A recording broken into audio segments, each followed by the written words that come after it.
Hello and welcome to a new episode of Morgana Radio, where I, your host Morgana Ray, interview the world's most fascinating thought leaders on money, love, and magic. And today I am interviewing my longtime friend, Randi Buckley, back from our coach training days in the Paleolithic era when dinosaurs walked the earth like 16 something years ago, I think. Way back. And I'm really interested in what Randi is doing. She's going to be teaching us today healthy boundaries for kind people. And let me tell you, boundaries have everything to do with money, especially for the do-gooders of the world. Like after this whole relationship with money thing, boundaries is really, it's got to be the top issue that I see with my people. So I think it's really yummy and juicy to bring Randi in, to bring her expertise on this topic. So a little bit, first I'm going to tell you what she's going to cover, and then I'll tell you about Randi. See, the thing is, traditional advice about boundaries fails kind people. It often backfires. Boundaries are the foundation and container for everything you really want in your life and in your relationships. And Randi's going to be talking about the ways that folks can change how they think and how they tend to their boundaries, even if they feel they don't have any. Randi Buckley is an international coach, mentor, writer whose work helps women find their truth and be at peace with it. Mm-hmm. She is the creator of Healthy Boundaries for Kind People, Healthy Boundaries for Business, Maybe Baby, and the Viking Woman Workshop. She is mama to Raven, and in her free time, she untangles whales from fishing gear in the Monterey Bay. Whoa, I love that. So, Randi. Yes. How does traditional advice around boundaries fail kind people? That is a good question. Traditional advice around boundaries fails kind people because it is perceived by kind people to be unkind. So basically, for people who identify as kind or really, I think you said the caregivers or people who really value compassion and these things and see themselves as kind, traditional boundary advice asks you to be what you would consider unkind. And so we either try that and it backfires wildly because that's not who we are. We're trying to become somebody we're not and do things that are not in alignment with who we are. Or we say, forget it, screw it, I'm not doing that. I don't want to come off as that type of person in the world. And so I'm just going to, whatever, I'll just suck it up. I remember early in my coaching days, I was afraid of hurting people or harming people by charging money. Yes. I was terrified that they'd think I only cared about money. And I felt extreme guilt about not coaching people who said that they didn't have the money to pay me. I'm sure you've never encountered any of that before, right? I may have hired you about that.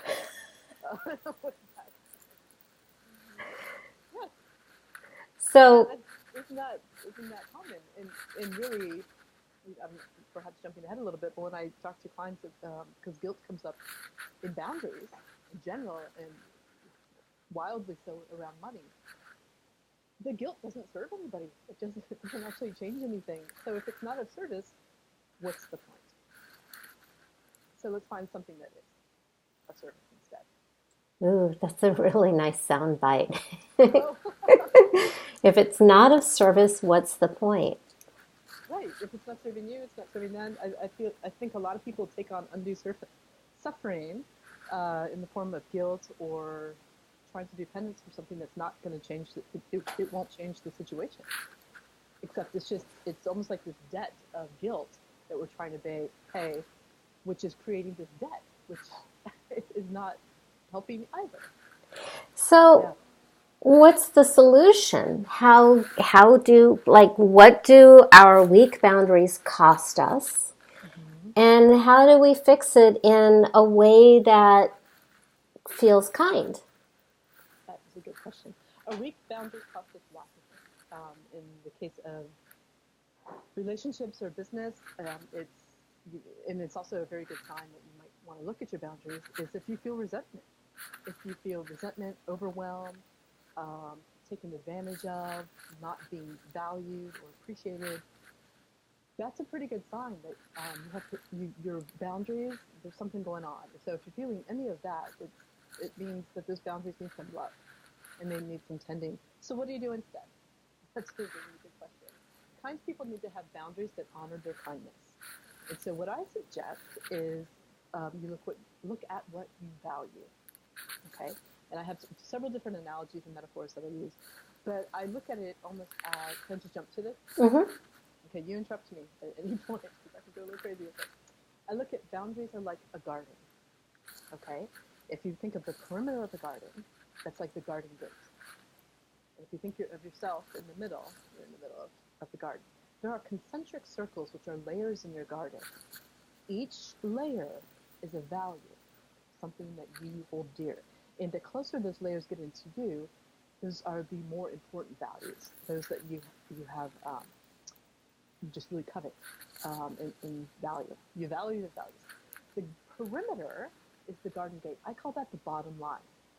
So if somebody wants to come in to your world, work with you, you name it, they have to be able to meet the conditions of the garden gate, the bottom line. And that's going to be different for everybody. So for me, and I think it's a great example, it's how I would also personally define boundaries, which is this is the other side of the coin. But for me, that bottom line is respect. So I know that for somebody to come into my realm where I'm interacting with them on a regular basis, they have to meet the condition of respect, or respect must be possible. Okay, so I don't just slam the door if respect's not there. Sometimes I think showing that is actually the invitation to bring out the respect in other people. So, but it would say, I don't want this person to come into my garden. I don't want them spending a whole lot of time in my life. I just walk out from the middle to the garden gate, and then that value becomes instructive. How do I handle the situation? With respect. Mm. So even if somebody else is not honoring that value, you have honored it. And this works because if your kindness does not include you, it is incomplete. So that boundary cannot be held unless it's like a balanced equation. It's something that you value and the other person can also bring that or participate in relationship with that value as well. So if it's somebody that you would like to have come into your life in a deeper way, whatever those different layers are of your garden, they have to be able to meet the conditions of that value. And if they don't, that's fine. And we often have this idea that our most certain relationships have to be very in our innermost circle, so to speak. We can move them around as needed where we are in life. Boundaries are also like a spine. They are flexible. It needs to be able to bend and flex to support you. And that means some different things are going on at different times. We have to be able to move different people's different situations around. So, how is this different from how other people teach boundaries? I see a lot of people, really well-intentioned teaching around boundaries, telling people to say no. That's really kind of the bottom line of boundaries. You have to stand up for yourself. You have to say no. Hold, don't waver. And the problem is for kind people that, especially if we step into it and try to do it, you feel like an asshole. And so it doesn't work. And I think a lot of people are able to step into that. That feels good. They are able, and that doesn't make them an asshole by doing that, but because that's what works for them. Okay, they're able to occupy that space in fully. For a kind person to try to do something that is unkind or doesn't feel kind, it's like stepping into an Iron Maiden from the good old days or the bad old days, as we look at it. Trying to squeeze into this thing that you aren't, trying to fit this mold while really just internally bleeding because it's so not who you are. Yeah. I've noticed, and when I say I notice, I'm talking about my own boundary issues, Yes. that one day out of the blue, I will recognize where I've been selling myself short, betraying myself, and it's like, oh, lo, I've discovered a boundary. Mm-hmm. And when I have a brand new boundary, it usually reveals itself because I get really, really mad. Oh, sure. Mad at that person, mad at myself. And when my boundary is really new and I'm just trying it out and I'm making up for all those years that I didn't have it, I'm like, this is the boundary. This is the boundary. Do not cross it. And that tends not to work as pleasantly as I would like. Yes, that's so it. And so when somebody, I think you can say that, and be so frank about that, because I think what happens is whether we on our own discover, oh, I have a boundary here, didn't know it, or you're trying boundaries for the first time. Like many of my clients either have never had them role modeled, or really grew up with narcissistic personality disorder and it's very present in their life, or for whatever reason, the pendulum starts to swing the other way from oh, I don't want to bother anybody to like and it's because it's new terrain, and so we're kind of figuring out what's going on here, and so and how we want to be with it. We're also embarrassed sometimes that it was an issue. We're angry, as you pointed out, and we're so ready to have this boundary be honored. We're fierce about it. Often doesn't go over so well. So, Like never, but yeah. so a huge part, in my experience, of boundaries, and a huge challenge people have is being able to articulate them, energetically, actually, or literally articulating those boundaries. But I also say boundaries. So I have this whole metaphor methodology. I also say boundaries are like muscle. This is a new boundary. It's going to be hard at first. It's going to be hard to lift. It's going to be hard to pick it up. In time, it'll get easier with practice. And the cool thing about that is it becomes second nature. You don't realize you're picking up this heavy thing and you're carrying it around. It's just what you do. You can always begin again. If you ever lose your strength on it, you can always start over again. Nice. And I notice when boundaries get strong, because you said something about energetic boundaries, when a boundary is strong, it's rarely questioned. Yes. So, could you model for us how you would help someone establish a new boundary? I would ask, there's a couple things that we could do for this. So one of the main things I do is ask, what's important to you right now? What value do you want to honor? Right? And so you think, so this is my first way, what value do you want to honor? And sometimes people aren't sure. They're either overwhelmed or they just don't want to have to answer this question. They just want the situation to go away. But what's important? And sometimes trying to figure out what value you want to honor, you figure out by looking, what's missing here? Well, that would make the situation better for me. And it might be honesty, it might be truth, it might be whatever the 442 identified values at this point are, what's there. And so that is then how you can start to approach it with whatever that value is. So at the Garden Gate, it was respect. Maybe it is, I had a client, I thought this was such a cool, I had never thought of it before, but one of her values was femininity. So we turned that into a boundary. And so how did she honor in this situation? What would femininity do? What about femininity was missing and that she could bring into the situation? And that then became the way she honored that boundary, how she approached it. Very, very nice. So, do you have a favorite client success story? I have many. I bet, yeah. Around boundaries? Yeah. Well, I can tell you, I have many, but I'll actually tell you one that came from how I developed this course. That was my sister, was in a string of wildly abusive relationships. And my sister is a pistol. Nobody gets by. I mean, she's just fun. Nobody bosses her around. She's very collaborative. And I couldn't believe this woman who was so full of life and energy was almost cowering or becoming this different person in the presence of these various men in her life over time. And I was so angry. As the older sister, I was angry that she was suddenly changing who she was in the face of these men and just kind of almost cowering in lots of ways. And so we really looked at what she values and what she wanted to bring into the situation. One of her big lessons was, and this is probably what I'm most happy about in all the work, and it's an extreme situation, but I think it highlights it well.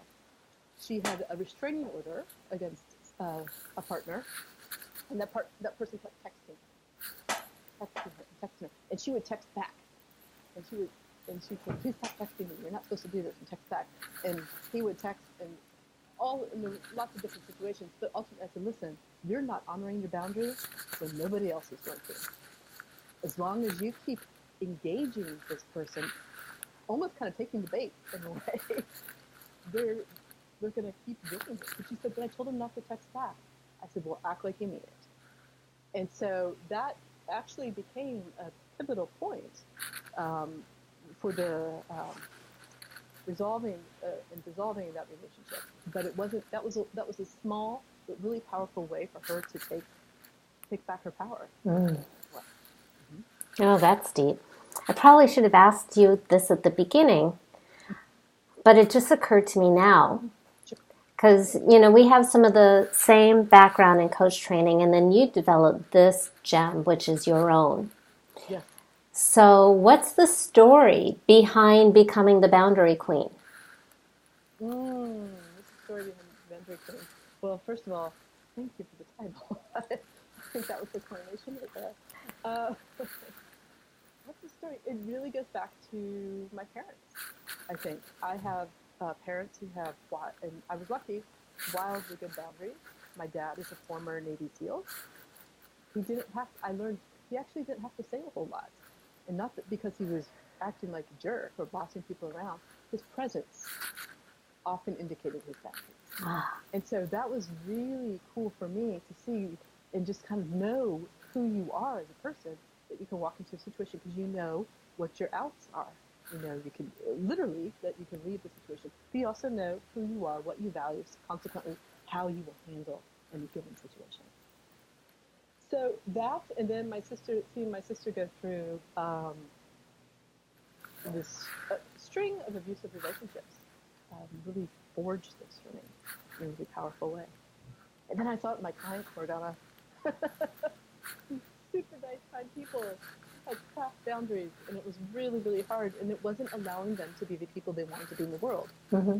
Kind, loving, they wanted to put good things out into the world, and until those boundaries are in alignment, that goodness can't overflow into the world. That kindness was leaking if there are gaps in the boundaries, and when it's all there, then it can go out for other people as well.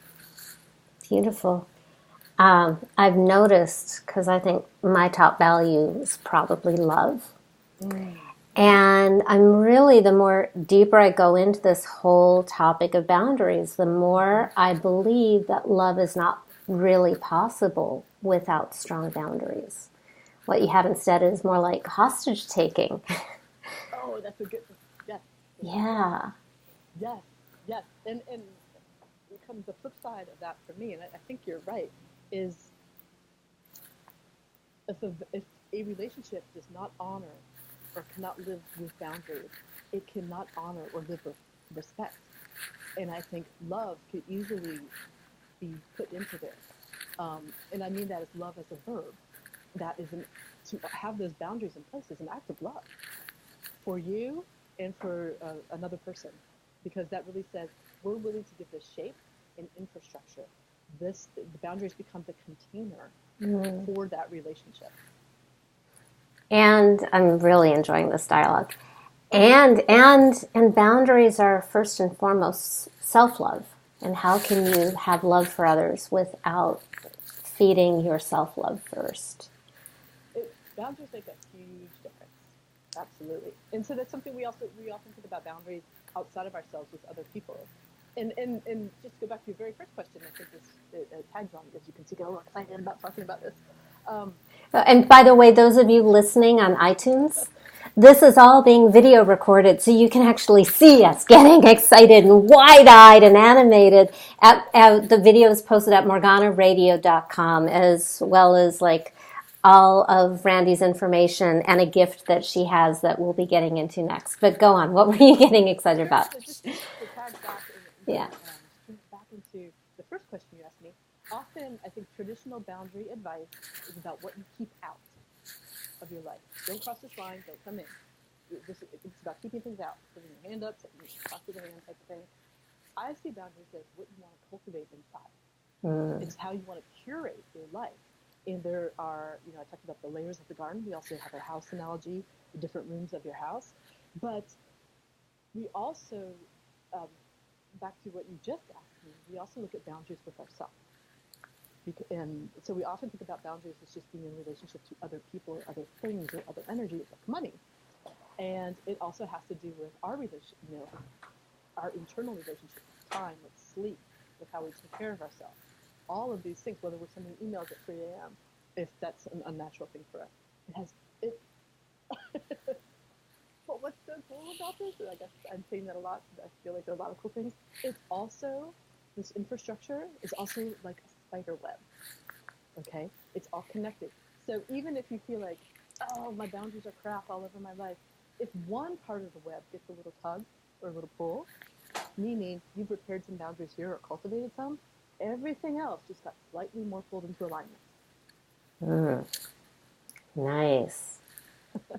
Lots and lots of metaphors here. So, yeah, I'm thinking, so this program is about money, love, and magic. And the relationship between boundaries and money should be really, really obvious for anybody who's ever asked to be paid. We were just talking about the connection to love and how are boundaries magical? Well, if we often think about imagery around magic, we see somebody drawing a circle, casting a spell around them. Yeah. And I think that's such a cool metaphor. It's almost like Glinda the Good Witch. She rides in a bubble. And I think of it like the semi-permeable membrane. We can really decide what we want to have go out, but we also get to be at choice of what we want to have come in, that circle or that bubble, as the case may be. And when those boundaries are there and in alignment, it's almost like this energetic chiropractic. Everything else goes into place, and that is magic. Is seeing that web of weird almost, and having it back into alignment with our desires and our energy. Very, very nice. So I think you and I work with a lot of the same people, the feeling empathic do-gooders of the world, whether they're like healers or CEOs. How does a kind person begin to learn your system? And I know you have a gift to get people started. Can you talk about that? What do you have for us? So the gift is a book I wrote, a self-published book, and I think it's called 12 Essays on Truth, Depth, and Beauty. And they all, which are my values, truth, depth, and beauty, and they all have a touchstone for boundaries, because that is all connected. It's all connected in there. So I'm looking at several different situations where boundaries become the infrastructure. And so it's a collection of my writing over the last maybe 10 years. Wow. Some of my favorite pieces. Yeah. So, some which have gone on to be published in various places. So what are some of these areas that boundaries come into play in your book? Feeling left out. Oh. That's a big one. I think in the book there's an essay called "It's Not Your Boat," when I actually wrote this on a boat in Norway, watching the country go by and feeling awful, and then feeling like these experiences in life were going by on a boat. But then I came to realize, it's not my boat. I can see it over there. It looks like they're having a blast, and it feels terrible from here, but that's not my boat. That's one of them. One is speaking. Another thing I write about is speaking truth. and the power behind that to speak the unspeakable, which is a very magical piece, actually. I do a lot of work with women who are ambivalent about motherhood, called Maybe Baby. Mm. And so I talk a lot about ambivalence as well, ambivalence and paradox. And so those are big themes. Okay, a lot of juicy stuff. Yep. So, for those of you listening in on iTunes or watching on YouTube, the link to Randi's book is downloadable at morganaradio.com. And we'll also have a link to her website because I think you want to learn more about her and how to work with her. She also, I know, trains coaches, which I think is really a great service to the world. And before we wrap up, do you have any final words of wisdom for us? You know, one of my favorite quotes is Shakespeare, "To thine own self be true." And that is how I feel about boundaries. They don't have to be what's supposed to be. They don't have to be somebody else's boundaries, what they think they should be. But if you're really honest about what you need in order to thrive, those are your boundaries. And it's actually a gift. It's like a user's manual to the rest of the world for you to have them in place. Especially men. They so appreciate it. Oh my gosh. Yes. They don't have to read minds. They love it. They appreciate some direction. Yes. Oh, thank you. This was so much fun. Oh, good. Thank you so much for having me.